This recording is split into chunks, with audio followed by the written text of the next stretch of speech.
go to London, where over the weekend 300,000 pro-Palestinian protesters converged on central London, making it one of the biggest marches in British history.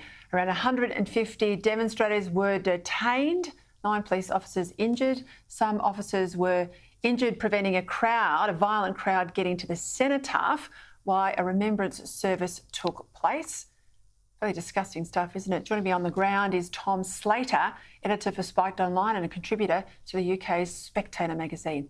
Tom, thank you for your time. I was in London a couple of weeks ago. I saw a very large rally, 100,000 or so in and around Piccadilly, but 300,000, I was shocked you had them there again on this Remembrance Day weekend. I thought they would have stayed away in deference to the historical and respectful tone of the weekend, but not the case. How have British people responded to this?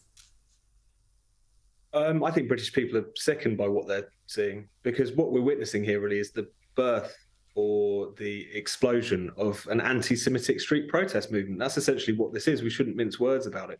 I mean, what we saw on Saturday at this supposed March for Peace was people repeating Arabic war slogans about the slaughter of Jews in the 7th century. There's video footage of people saying "kill all the Jews" quite openly. There's placards in which the Star of David is presented with a swastika in the heart of it, and people suggesting that Gaza is paired with Auschwitz. Again, racist taunt after racist taunt. And even if you want to dismiss that as a few bad apples, as a lot of people, particularly on the British left, have tried to do, the organisers of this march, the Daily Telegraph did an investigation the other week. Half of the groups who are behind organising these marches have links to Hamas, and not even kind of 6 degrees of separation. We're talking about one of the groups in particular was founded by a former Hamas chief who for some reason now lives in London. So we need to take this very, very seriously. I think not since the black shirts have we seen such a sustained intimidatory presence on Britain's streets in menacing the Jewish community. And what sickens me most is that there are still many people in positions of influence who don't seem to be taking it that seriously at all. No, and I do not want to be accused of downplaying the anti-Semitism, but I have to say there's an anti-Christian element now creeping into a lot of these protests. So if you think you're not Jewish and it doesn't bother you, or something you shouldn't have to worry about, I tell you, you do. Because the saying goes, doesn't it, they came for me and then they will come for you. Home Secretary Suella Braverman, she really went after the police. She said they play favourites when it comes to protesters. She made the point about COVID. We saw that here. The Black Lives Matter protesters, well, they were fine, but anyone else who was out there not doing what they should have been during lockdown, they were taken to task by the police. There's been calls for her to resign, but also a lot of Brits saying she needs to keep speaking out. Give us the take, or your take, on the sort of the issue with British police. Well, I think the first thing to say is that Suella Braverman is absolutely right to suggest that the police have remarkable double standards where protests and free speech are concerned. During lockdown, she made this example herself. You had anti-lockdown protesters who had their collars felt, were fined, were arrested.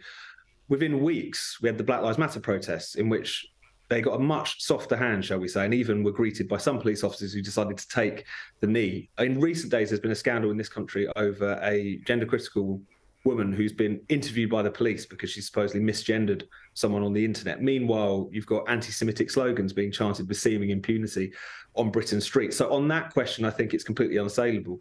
And to be honest, the response from many people suggesting that she's undermining the police and so on, these are rightful criticisms. I understand that the point that she is the Home Secretary, she's in a position to do things about this. She shouldn't be carrying on just like a pundit, carping from the sidelines. I get that criticism.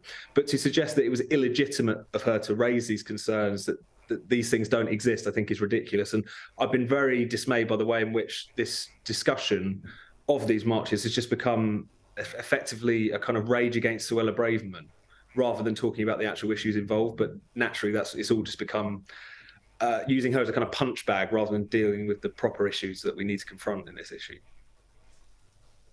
Tom, I'm just about out of time, but just quickly, I mean, the commentary that I've listened to over the last 48 hours says that these protests are going to continue every single weekend. Is that right? Mm-hmm. Well, it seems like for the foreseeable future, they're showing no signs of abating. It was the biggest one that we've seen so far. And I think ordinary people really need to take this very, very seriously. I don't want to see a crackdown. I don't think you can fight this kind of hatred with censorship, but I think everyone does need to stand up against these protests because of the open bigotry on display, because of how much British Jews are being menaced at this point, and also because of a point that you made, which is that anti-Semitism is a particularly deranging form of racism. When a society has such open expressions of it, you know you're going down a particularly dark path. So I would just urge everyone with a conscience, essentially, to oppose what is going on, because history won't be kind to those people who don't. Tom Slater, thank you. I'll make the point, though, in France, too, over the weekend, 100,000 marched against anti-Semitism, so that gives me some hope. And if I think Emmanuel Macron is on the wrong tram with the idea of a ceasefire.